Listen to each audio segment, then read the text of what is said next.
ಶ್ರೀಗುರುಭ್ಯೋ ನಮಃ. ಹರಿ ಓಂ. ಪರಮಾತ್ಮನೇ ಸತತಮೇಕರೂಪಿಣೇ ದಶರೂಪಿಣೇ ಶತಸಹಸ್ರರೂಪಿಣೇ ಅವಿಕಾರಿಣೇ ಸ್ಫುಟಮನಂತರೂಪಿಣೇ ಸುಖಚಿತ್ಸಮಸ್ತತನವೇ ನಮೋ ನಮಃ. ತಪೋವಿದ್ಯಾವಿರಕ್ತ್ಯಾದಿ ಸದ್ಗುಣೌಘಾಕರಾನಹಂ ವಾದಿರಾಜಗುರುನ್ ವಂದೇ ಹಯಗ್ರೀವದಯಾಶ್ರಯಾನ್. ಶ್ರೀ ಗುರುಭ್ಯೋ ನಮಃ. ಹರಿ ಓಂ. ನಿನ್ನೆಯ ದಿನ ದಶಾವತಾರ ಸ್ತುತಿಯ ಅರ್ಥಚಿಂತನದಲ್ಲಿ 11ನೆಯ ಶ್ಲೋಕದ ಚಿಂತನೆಯನ್ನು ನಾವು ಮಾಡಿದೆವು. ಅದರಲ್ಲಿ ಭಗವಂತನ ದಶಾವತಾರಗಳಲ್ಲಿಯ 6ನೆಯ ಅವತಾರವಾದಂತಹ ಭಾರ್ಗವರಾಮ ಅಥವಾ ಪರಶುರಾಮ ಈ ರೂಪದ ವಿವರಣೆಯನ್ನು ತಿಳಿದುಕೊಳ್ಳುವ ಪ್ರಯತ್ನ ಮಾಡಿದ್ದೇವೆ. ಇವತ್ತು ಅದರ ನಂತರದ ಶ್ಲೋಕ, ಈ ಶ್ಲೋಕದಿಂದ ಪ್ರಾರಂಭವಾಗಿ ಮುಂದೆ ಕೆಲವು ಶ್ಲೋಕಗಳವರೆಗೆ ಭಗವಂತನ ಮುಂದಿನ ಅವತಾರವಾದಂತಹ ರಾಮಾವತಾರದ ವರ್ಣನೆಯನ್ನು ಮಾಡುತ್ತಾ ಇದ್ದಾರೆ ವಾದಿರಾಜ ಗುರು ಸಾರ್ವಭೌಮರು. ರಾಮಾಯಣದ ಅನೇಕ ದಿವ್ಯ ಕಥಾನಕಗಳು, ಹಯಗ್ರೀವರೂಪಿ ಪರಮಾತ್ಮನಿಂದ ಉಪದಿಷ್ಟವಾದ ಮೂಲ ರಾಮಾಯಣದ ಅನೇಕ ಅಂಶಗಳಿಂದ ಕೂಡಿದ ಶ್ರೀಮದಾಚಾರ್ಯರು ತಿಳಿಸಿರುವ ತಾತ್ಪರ್ಯನಿರ್ಣಯದ ರಾಮಾಯಣದ ಭಾಗ ಮತ್ತು ವಾಲ್ಮೀಕಿ ಋಷಿಗಳು ಹೇಳಿರುವಂತಹ ರಾಮಾಯಣದ ಭಾಗ, ಇದರಲ್ಲಿ ಬರುವ ದಿವ್ಯವಾದ ರಾಮದೇವರ ಕಥೆಗಳನ್ನು ಒಳಗೊಂಡು ಆ ರಾಮದೇವರ ಸ್ತೋತ್ರ ರೂಪವಾಗಿ ಹಲವು ಶ್ಲೋಕಗಳನ್ನು ವಾದಿರಾಜ ಸ್ವಾಮಿಗಳು ತಿಳಿಸ್ತಾ ಇದ್ದಾರೆ. ಆ ಎಲ್ಲ ಶ್ಲೋಕಗಳಲ್ಲಿ ಬರುವ ರಾಮದೇವರ ಸ್ಮರಣೆಯನ್ನು, ಆ ರಾಮದೇವರ ವರ್ಣನೆಯನ್ನು ನಾವು ತಿಳಿದುಕೊಂಡು ಈ ಸೇವೆಯನ್ನು ಭಗವಂತನಿಗೆ ಸಮರ್ಪಣೆ ಮಾಡೋಣ. ರಾಮಾವತಾರದ ವರ್ಣನೆಯ ಮೊದಲನೆಯ ಶ್ಲೋಕ ಮತ್ತು ದಶಾವತಾರ ಸ್ತುತಿಯ 12ನೆಯ ಶ್ಲೋಕದ ಚಿಂತನೆಯನ್ನು ಇವತ್ತು ಮಾಡೋಣ. ಶ್ಲೋಕ ಈ ರೀತಿಯಾಗಿ ಇದೆ. ಶ್ರೀರಾಮ ಲಕ್ಷ್ಮಣ ಶುಕಾರಾಮ ಭೂರವತು ಗೌರಾಮಲಾ ಮಿತಮಹೋ ಹಾರಾಮರಸ್ತುತ ಯಶೋ ರಾಮ ಕಾಂತಿ ಸುತನೋ ರಾಮ ಲಬ್ಧಕಲಹ ಸ್ವಾರಾಮವರ್ಯ ರಿಪುವೀರಾಮಯರ್ಧಿಕರ ಚೀರಾಮಲ ವ್ರತಕಟೇ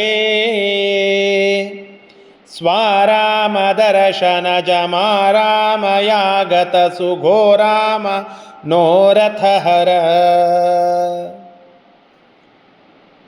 ವಾದಿರಾಜಸ್ವಾಮಿಗಳ ಕವಿ ಹೃದಯ ಮತ್ತು ಅವರ ಶಬ್ದ ಸಂಪತ್ತನ್ನು ಒಂದೊಂದು ಶ್ಲೋಕ ಅವರ ಆ ಸಾಹಿತ್ಯದ, ಅವರ ಕವಿತಾ ಸಾಮರ್ಥ್ಯದ ವಿರಾಟ್ ರೂಪವನ್ನು ತೋರಿಸ್ತಾ ಹೋಗ್ತದೆ. ಅದರಲ್ಲಿ ವಿಶೇಷವಾಗಿ ಈ ಶ್ಲೋಕ ನಾವು ಅನ್ನುವಾಗ ಅದರ ಅನುಭೂತಿ ನಮಗೆ ಬರಲಿಕ್ಕೆ ಸಾಧ್ಯ. ಪ್ರತಿಯೊಂದು ಪಾದದಲ್ಲಿ, ಅಂದರೆ 4 ಪಾದದ ಶ್ಲೋಕ, ಪ್ರತಿ ಪಾದದಲ್ಲಿಯೂ ಕೂಡ 3 ಕಡೆಗೆ ರಾಮ ಅನ್ನುವಂತಹ ಶಬ್ದ ಬರ್ತದೆ. ಹಾಗೆ 4 ಪಾದ, ಒಂದು ಪಾದದಲ್ಲಿ 3 ಅಂದರೆ 4 ಪಾದದಲ್ಲಿ ಒಟ್ಟು 12 ಬಾರಿ ರಾಮ ಅನ್ನುವ ಶಬ್ದ ಈ 12ನೆಯ ಶ್ಲೋಕದಲ್ಲಿ ಬರ್ತಾ ಇದೆ. ಇದು ಈ ಶ್ಲೋಕದ ವಿಶೇಷ. ಇಂತಹ ಆ ಪ್ರಾಸಬದ್ಧವಾದ ಕವಿತಾ ಸಾಮರ್ಥ್ಯವನ್ನು ತೋರಿಸುವಂತಹ ವಾದಿರಾಜಸ್ವಾಮಿಗಳ ಒಂದು ಶ್ಲೋಕ ಈ ಶ್ರೀರಾಮ ಲಕ್ಷ್ಮಣಶು ಅಂತ ರಾಮದೇವರ ವರ್ಣನೆಯನ್ನು ಮಾಡುತ್ತಾ ಆ ರಾಮದೇವರ ದಿವ್ಯವಾದ ರೂಪ ಅದೆಷ್ಟು ಅದ್ಭುತವಾಗಿ ಇತ್ತು ಅಂತನ್ನುವುದನ್ನು ತಿಳಿಸ್ತಾ ಇದ್ದಾರೆ. ಪಂಚವಟಿಯಲ್ಲಿ, ದಂಡಕಾರಣ್ಯದಲ್ಲಿ ಆಗಿರುವಂತಹ ಘಟನೆಗಳನ್ನು ಇಲ್ಲಿ ವರ್ಣನ ಮಾಡಿ ಹೇಳುತ್ತಾ ಇದ್ದಾರೆ. ಪರಶುರಾಮ ದೇವರ ಜೊತೆಗೆ ಮತ್ತು ರಾಮದೇವರು ಮತ್ತು ಪರಶುರಾಮ ದೇವರ ಒಂದು ಲೀಲಾ ವಿನೋದ ರೂಪವಾಗಿರುವಂತಹ ಯುದ್ಧ ಅದು ಇಲ್ಲಿ ಪ್ರಸ್ತಾಪಿತವಾಗ್ತಾ ಇದೆ. ಅದರ ಜೊತೆಗೆ ರಾಮಾಯಣದ ಒಂದು ಪ್ರಮುಖ ಕಥೆ ಅದು ಶೂರ್ಪಣಖೆ ರಾಮದೇವರನ್ನು ಕಾಮದಿಂದ ಮೋಹಿಸಲಿಕ್ಕೆ ಬಂದಂತಹ ಸಂದರ್ಭದಲ್ಲಿ ಅವಳ ಮೂಗನ್ನು ಕತ್ತರಿಸಿದಂತಹ ಪ್ರಸಂಗ. ಇದೆಲ್ಲವನ್ನು ಹೇಳುತ್ತಾ ರಾಮದೇವರ ದಿವ್ಯವಾದ ಕಥೆಯನ್ನು ಪ್ರಾರಂಭ ಮಾಡುತ್ತಾ ಇದ್ದಾರೆ ವಾದಿರಾಜಸ್ವಾಮಿಗಳು. ಗೌರಾಮಲಾಮಿತ ಮಹೋಹಾರ. ಗೌರ ಅಂದರೆ ಅತಿ ಶುಭ್ರವಾಗಿ ಇರುವಂತಹ, ಅಮಲ ಬಿಳಿಯಾದ ಬಣ್ಣದ್ದಾಗಿರುತ್ತದೆ, ಆದರೆ ನೈರ್ಮಲ್ಯ ಇರುವುದಿಲ್ಲ. ಶುಭ್ರವೂ ಹೌದು, ಅತ್ಯಂತ ಅಮಲ ನಿರ್ಮಲ, ಯಾವ ಕೆಟ್ಟ ಹೊಲಸು ಇಲ್ಲದೆ ಇರುವ ಶುದ್ಧವಾದ ಮತ್ತು ಶುಭ್ರವಾದ, ಮಹೋಹಾರ ಉಜ್ವಲವಾದಂತಹ ಮುತ್ತಿನ ಹಾರವನ್ನು ಹಾಕಿಕೊಂಡಿರುವ, ಅಮರಸ್ತುತ ಯಶಃ ಇಂತಹ ಆ ಮುತ್ತಿನ ಸರವನ್ನು ಉಳ್ಳಂತಹ, ದೇವತೆಗಳಿಂದ ಸ್ತುತವಾದ ಯಶಸ್ ಕೀರ್ತಿಯನ್ನು ಹೊಂದಿರುವಂತಹ ಅಮರಸ್ತುತ ಯಶಃ. ರಾಮಕಾಂತಿ ಸುತನೋ ಕಣ್ಣಿಗೆ ತಂಪು, ಶೀತವನ್ನು, ಆರಾಮವನ್ನು ಕೊಡುವಂತಹ, ಆ ತಂಪನ್ನು ಚೆಲ್ಲುವಂತಹ, ಕಾಂತಿಯಿಂದ ಕೂಡಿದ ತನು ದೇಹ, ಕಣ್ಣಿಗೆ ತಂಪನ್ನು ಕೊಡುವ ದೇಹಾಕೃತಿಯನ್ನು ಉಳ್ಳಂತಹ ರಾಮಕಾಂತಿ ಸುತನೋ. ಲಕ್ಷ್ಮಣ ಶುಕಾರಾಮಭೂಹು. ರಾಮದೇವರು ಎಲ್ಲೇ ಹೊರಟರೂ ಕೂಡ ಜೊತೆಯಲ್ಲಿ ಸೇವೆಗಾಗಿ ಲಕ್ಷ್ಮಣ ಜೊತೆಯಾಗಿಯೇ ಇರ್ತಾ ಇದ್ದ. ಹೀಗಾಗಿ ಲಕ್ಷ್ಮಣ ಒಂದು ಗಿಳಿ, ಅರಗಿಣಿ ಆದರೆ ಆ ಅರಗಿಣಿಗೆ ಆಶ್ರಯವಾದದ್ದು ಒಂದು ಉಪವನ ಹೇಗೋ ಹಾಗೆ ಲಕ್ಷ್ಮಣ ಎಂಬುವ ಗಿಳಿಗೆ, ಅರಗಿಣಿಗೆ ಉಪವನ ಭೂಮಿಯಾಗಿ ಇರುವಂತಹದ್ದು ನಮ್ಮ ರಾಮ. ಅದಕ್ಕೆ ವಾದಿರಾಜಸ್ವಾಮಿಗಳು ಹೇಳಿದರು, ಲಕ್ಷ್ಮಣ ಶುಕಾರಾಮ ಭೂಹು. ಲಕ್ಷ್ಮಣ ಎನ್ನುವಂತಹ ಅರಗಿಣಿಗೆ ಉಪವನದ ಭೂಮಿಯಾಗಿ ಇರುವಂತಹ ಹೇ ರಾಮದೇವರೇ. ರಾಮ ಲಬ್ಧ ಕಲಹ, ಲೀಲೆಯನ್ನು ತೋರಿಸುವ ಉದ್ದೇಶದಿಂದ ಸೀತಾದೇವಿಯ ಜೊತೆಗೆ ಮದುವೆ ಮಾಡಿಕೊಂಡು ಮರಳಿ ಅಯೋಧ್ಯೆಗೆ ಬರುವ ಸಂದರ್ಭದಲ್ಲಿ ಪರಶುರಾಮ ದೇವರ ಒಡನೆ ಯುದ್ಧವನ್ನು ಮಾಡಿದಂತಹ ಪ್ರಸಂಗ ರಾಮಾಯಣದಲ್ಲಿ ನಾವು ಕೇಳುತ್ತೇವೆ. ರಾಮದೇವರು ಪರಶುರಾಮ ದೇವರು ಇಬ್ಬರೂ ಒಂದೇ, ಅವರಿಬ್ಬರಲ್ಲಿ ಯಾವ ಭೇದವಿಲ್ಲ. ಆದರೂ ಕೂಡ ದುಷ್ಟ ಜನರನ್ನು ಮೋಹನ ಮಾಡುವ ಉದ್ದೇಶದಿಂದ ರಾಮ ಮತ್ತು ಪರಶುರಾಮ ಯುದ್ಧವನ್ನು ಮಾಡಿದಂತೆ ತೋರಿರುವ ಪ್ರಸಂಗ ಅದು ಸೀತಾ ಸ್ವಯಂವರ, ರಾಮದೇವರ ಮತ್ತು ಸೀತಾದೇವಿಯ ಕಲ್ಯಾಣದ ನಂತರದ ಪ್ರಸಂಗದಲ್ಲಿ ನಾವು ಕಾಣುತ್ತೇವೆ. ಅದನ್ನು ನೆನಪಿಸಿಕೊಡುವ ಶ್ಲೋಕ ಅದು ರಾಮ ಲಬ್ಧ ಕಲಹ. ರಾಮ ಅಂದರೆ ಪರಶುರಾಮ ದೇವರು, ಪರಶುರಾಮ ದೇವರ ಒಡನೆ ಲಬ್ಧ ಕಲಹ ಯುದ್ಧವನ್ನು ಗೆದ್ದಂತಹ ಹೇ ರಾಮದೇವರೇ. ಸ್ವಾರಾಮವರ್ಯ ರಿಪುವೀರ. ಸ್ವಾರಾಮವರ್ಯ ಅಂತಂದರೆ ಸ್ವರ್ಗದೊಳಗೆ ರಮಮಾಣರಾಗಿರತಕ್ಕಂತಹ ದೇವತೆಗಳು, ಆ ಎಲ್ಲ ದೇವತೆಗಳಿಗೆ ಅವರು ಸ್ವಾರಾಮರು.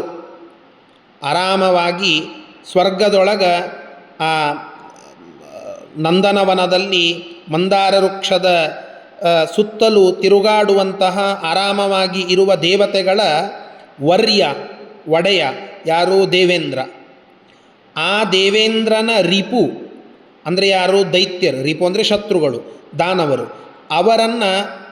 ಅವರೆಂಥವರಿದ್ದರು? ಯಾರೋ ಸಾಮಾನ್ಯ ದಾನವರಲ್ಲ, ಭಾರೀ ವೀರಾಧಿವೀರರಾದಂತಹ ದಾನವರು. ಸ್ವಾರಾಮವರ್ಯ ರಿಪು ವೀರರಾದ ಇಂದ್ರನ ಶತ್ರುಗಳಾದ ದಾನವ ವೀರರು ಅವರಿಗೆ ಆಮಯರ್ಧಿಕರ, ರೋಗ ತಾಪ ಕಷ್ಟಗಳನ್ನು ಹೆಚ್ಚಿಸುವಂತಹ, ಅವರಿಗೆ ಆ ದಾನವರಿಗೆ ಕಷ್ಟಗಳನ್ನು ಕೊಡುವಂತಹ, ದಾನವರನ್ನು ಸೋಲಿಸುವಂತಹ, ಅವರಿಗೆ ಕಷ್ಟಗಳನ್ನು ಕೊಡುವಂತಹ ಅಂತನ್ನುವ ತಾತ್ಪರ್ಯವನ್ನು ಇಲ್ಲಿ ನಮಗೆ ತಿಳಿಸ್ತಾ ಇದ್ದಾರೆ. ಅಂತಹ ರಾಮದೇವರ ದಿವ್ಯ ಕಥೆಯನ್ನು ನಾವು ಕೇಳುವಾಗ ಎಷ್ಟು ರಾಕ್ಷಸರನ್ನು ರಾಮದೇವರು ಆ ವನವಾಸದ ಸಂದರ್ಭದಲ್ಲಿ ಸಂಹಾರ ಮಾಡುತ್ತಾರೆ. ತಾಟಕೆ ಆಗಿರಬಹುದು, ಸುಬಾಹು ಆಗಿರಬಹುದು, ವಿರಾಧ, ಕಾಕಾಸುರ, ತಾಟಕ, ಖರ, ದೂಷಣ, 14,000 ರಾಕ್ಷಸರು, ಕುರಂಗ, ಇವರೆಲ್ಲರನ್ನ ಸಂಹಾರ ಮಾಡಿದಂತಹ ರಾಮದೇವರು ಅಂತನ್ನುವುದಕ್ಕೆ ಸ್ವಾರಾಮ ವರ್ಯ ರಿಪು ವೀರಾಮ ಯರ್ಧಿಕರ ರಾಮ ಅಂತ ತಾತ್ಪರ್ಯ. ಇಂತಹ ಆ ರಾಮದೇವರು ಚೀರಾಮಲ ವೃತಕಟೆ ಸಾರ್ವಭೌಮ ಸಾಮ್ರಾಟ್ ಚಕ್ರವರ್ತಿಯಾಗಿ ಮೆರಿತಾ ಇರುವಂತಹ ದಶರಥನ ಮಗನಾಗಿ ಪಟ್ಟಾಭಿಷಿಕ್ತನಾಗಬೇಕಾದಂತಹ ರಾಮ ತಾನು ತಂದೆಯ ಮಾತನ್ನು ಉಳಿಸುವ ದೃಷ್ಟಿಯಿಂದ ಅವರ ಮಾತಿಗೆ ಗೌರವವನ್ನು ಕೊಡಬೇಕು ಅಂತನ್ನುವ ಉದ್ದೇಶದಿಂದ ವಾಕ್ಯ ಪರಿಪಾಲಕನಾಗಿ ಚೀರಾಮಲಾವೃತಕಟೆ ವನವಾಸಕ್ಕೆ ಹೋಗುವಾಗ ಚೀರಾಮಲಾವೃತಕಟೆ ಅಮಲವಾದ ಶುಭ್ರವಾದ ನಾರುಮಡಿಯನ್ನು ಸುತ್ತಿಕೊಂಡು ಆ ನಾರುಮಡಿಯಿಂದ ಕೂಡಿದ ಕಟಿ ಅಂದರೆ ಸೊಂಟ ಆ ನಡುಭಾಗವನ್ನು ಉಳ್ಳವನು, ಅರ್ಥಾತ್ ನಾರುಮಡಿಯನ್ನು ಉಟ್ಟವನು ಅಂತ ತಾತ್ಪರ್ಯ. ಸ್ವಾರಾಮ ದರ್ಶನಜ, ಸ್ವಾರಾಮ ತನ್ನನ್ನು, ಆರಾಮ ಅಂತನ್ನೋದಕ್ಕೆ ಒಂದು ಗಾರ್ಡನ್, ಉಪವನ ಅಂತರ್ಥ. ಪಂಚವಟಿ ಎನ್ನುವಂತಹ ಸ್ಥಳದಲ್ಲಿ ತನ್ನನ್ನು ದರ್ಶನಜ ನೋಡಿದ ತಕ್ಷಣಕ್ಕೆ ಅದರಿಂದ ಹುಟ್ಟಿದ ಮಾರಾಮಯ, ಮಾರ ಅಂದರೆ ಕಾಮ ಅಂತರ್ಥ. ಆ ಕಾಮ ಜ್ವರದಿಂದ ತನ್ನನ್ನು ಅಂದರೆ ರಾಮದೇವರನ್ನು ಪಂಚವಟಿ ಎನ್ನುವಂತಹ ಸ್ಥಳದಲ್ಲಿ ನೋಡಿದ ಮಾತ್ರದಿಂದ ಒಬ್ಬ ಸ್ತ್ರೀಗೆ ಕಾಮಜ್ವರ ಬಂತು. ಅಂದರೆ ಆ ರಾಮದೇವರ ರೂಪವನ್ನು ನೋಡಿ ಕಾಮಿತಳಾದ್ಲು, ಕಾಮಭಾವನೆಯನ್ನು ತೋರಿಸಿದ್ಲು. ಹಾಗೆ ಕಾಮಭಾವನೆಯನ್ನು ತೋರಿಸಿ ಆಗತ ಸುಘೋರ, ಅಲ್ಲಿ ಬಂದಂತಹ ಸುಘೋರ, ಅತೀ ಘೋರವಾದಂತಹ ಶೂರ್ಪಣಖೆ, ಅವಳ ಮನೋರಥಹರ, ಅವಳ ಇಚ್ಛೆಯನ್ನು, ಮನೋರಥಗಳನ್ನು ನಾಶ ಮಾಡಿದಂತಹ ಶ್ರೀರಾಮ ರಾಮದೇವರೇ. ತಾವೆಲ್ಲ ಕಥೆಯನ್ನು ಕೇಳಿರ್ತೀರಿ. ಆ ದಂಡಕಾರಣ್ಯದಲ್ಲಿ ರಾವಣನ ಸೋದರಿ, ಅದು ವಿಶ್ರವಸ್ ಅಂತನ್ನುವ ಒಬ್ಬ ಮುನಿ. ಆ ಮುನಿಯ ಹೆಂಡತಿಯರು ಅನೇಕ. ಮಾಲಿನಿ ಅಂತ ವಿಶ್ರವಸ್ ಮುನಿಯ ಹೆಂಡತಿ, ಆ ಮಾಲಿನಿಯ ಮಗ ವಿಭೀಷಣ ಅಂತ. ಕೈಕಸಿ ಅಂತನ್ನುವ ಒಬ್ಬ ಹೆಂಡತಿ, ಆ ಕೈಕಸಿಯ ಮಕ್ಕಳೇ ರಾವಣ ಕುಂಭಕರ್ಣರು. ರಾಕೆ ಅಂತನ್ನುವ ಒಬ್ಬ ಹೆಂಡತಿ, ಅವಳ ಮಕ್ಕಳೇ ಖರ ಮತ್ತು ಈ ಶೂರ್ಪಣಖ ಅಂತ ಹೇಳಿ. ಇನ್ನೊಬ್ಬ ಹೆಂಡತಿ ವಾಕಿ ಅಂತ ಹೇಳಿ, ಅವಳ ಮಕ್ಕಳೇ ದೂಷಣ, ತ್ರಿಶಿರ, ವಿದ್ಯುಜ್ಜಿಹ್ವ, ಅನುಪಾಲಿಕಾ ಅಂತ ಹೇಳಿ. ಹೀಗೆ ಅನೇಕ ಜನ ಮಕ್ಕಳನ್ನು ವಿಶ್ರವಸ್ ಮುನಿ ಪಡೆದುಕೊಂಡಿದ್ದ. ಆ ಮುನಿಯ ಮಕ್ಕಳೇ ರಾವಣ ಕುಂಭಕರ್ಣರು ಕೈಕಸಿಯಿಂದ, ರಾಕೆಯಿಂದ ಖರಶೂರ್ಪಣಖ. ಆ ರಾವಣನ ಮಲತಾಯಿಯ ಮಗಳಾದಂತಹ ಶೂರ್ಪಣಖ, ಇವಳು ಆ ಪಂಚವಟಿಯಲ್ಲಿ ರಾಮದೇವರನ್ನು ನೋಡಿ ಮೋಹಿತಳಾಗ್ತಾಳೆ. ಆ ರಾಮದೇವರನ್ನು ಪಡೆಯಬೇಕು ಅಂತನ್ನುವ ಅಪೇಕ್ಷೆಯಿಂದ ಹೋಗಿ ಮದುವೆಯಾಗಲಿಕ್ಕೆ ಕೇಳುತ್ತಾಳೆ, ಕಾಮಭಾವನೆಯನ್ನು ತೋರಿಸ್ತಾಳೆ. ಆಗ ಅವಳ ಕಿವಿಯನ್ನು ಮತ್ತು ಮೂಗನ್ನು ಕತ್ತರಿಸಿ ವಿಕಾರಗೊಳಿಸ್ತಾನೆ ರಾಮನ ಆಜ್ಞೆಯಂತೆ ಲಕ್ಷ್ಮಣ ಅಂತನ್ನುವ ಕಥೆಯನ್ನು ನಾವು ರಾಮಾಯಣದಲ್ಲಿ ಕೇಳುತ್ತೇವೆ. ಅದನ್ನು ವಾದಿರಾಜಸ್ವಾಮಿಗಳು ಹೇಳಿದರು. ಸ್ವಾರಾಮ ದರ್ಶನ ಜಮಾರಾಮ ಯಾಗತ ಸುಘೋರ ಮನೋರಥಹರ ಅನ್ನುವ ಒಂದು ಪಾದದಿಂದ ತನ್ನನ್ನು ನೋಡಿ ಕಾಮಾವಿಷ್ಟಳಾದಂತಹ ಶೂರ್ಪಣಖೆಯ ಮನೋ ಇಚ್ಛೆಯನ್ನು ನಾಶಗೊಳಿಸಿದಂತಹ ಶ್ರೀರಾಮ, ಓ ರಾಮಚಂದ್ರ ದೇವರೇ, ಅವತು ನಮ್ಮನ್ನು ರಕ್ಷಿಸು. ಇಂತಹ ರಾಮಾಯಣದ ದಿವ್ಯ ಕಥೆಗಳನ್ನು ಒಳಗೊಂಡ 12ನೆಯ ಶ್ಲೋಕದ ಚಿಂತನವನ್ನು ನಾವು ಮಾಡಿದ್ದೇವೆ. ಇಲ್ಲಿ ಕೇಂದ್ರೀಕೃತನಾಗಿರತಕ್ಕಂತಹ ಆ ರಾಮದೇವರನ್ನು ನಾವು ಕೂಡ ಸ್ಮರಣೆ ಮಾಡಿಕೊಂಡು ಬೇಡಿಕೊಳ್ಳೋಣ, ನಮ್ಮನ್ನು ರಕ್ಷಿಸು ಅಂತ ಹೇಳಿ. ಶ್ರೀಕೃಷ್ಣಾರ್ಪಣಮಸ್ತು. ಹರಯೇ ನಮಃ.